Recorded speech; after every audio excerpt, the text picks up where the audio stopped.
In today's video, I'm going to teach you how to transfer data between clouds. If you're moving from one cloud service to another, or just organizing files across accounts, the process is straightforward. First, you download from the source, then you upload to the destination. I'll walk you through each part, add context so you know what to expect, and share tips to keep everything smooth and reliable. Start at your source cloud, like Google Drive, sign in, navigate to the folders you want, and select them. Most services let you select multiple folders at once. Look for checkboxes or use shift-click to grab a range. When you're ready, click Download. Your browser may ask where to save the files. Choose a location with plenty of space and that you can find easily, such as your desktop or a dedicated transfer folder.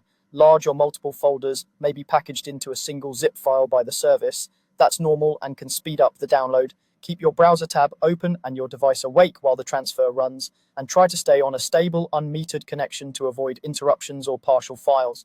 If the download takes a while, resist the urge to click around too much in the same tab. Just let the process complete. When it's finished, you'll have your folders or a zip file in your chosen location. Next, open your destination cloud like OneDrive, either in a web browser or in File Explorer if it's synced to your computer. Go to the folder where you want the content to live, then drag the downloaded files or the folders themselves right into the window. If you downloaded a zip and want the individual files visible in the destination, extract it locally first, then drag the extracted folder over. If you prefer to keep the archive as a single file, you can upload the zip directly instead. Watch the progress indicators. Most clouds show status bars and will continue even if you switch tabs. Avoid closing the browser or putting your device to sleep while the upload is in progress.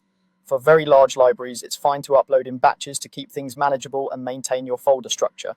If you see duplicate or name conflict prompts, choose whether to replace, keep both, or skip based on what you need. That's it. Download from your source, then upload to your destination. Give the services a moment to finish processing, and you're done transferring data between clouds.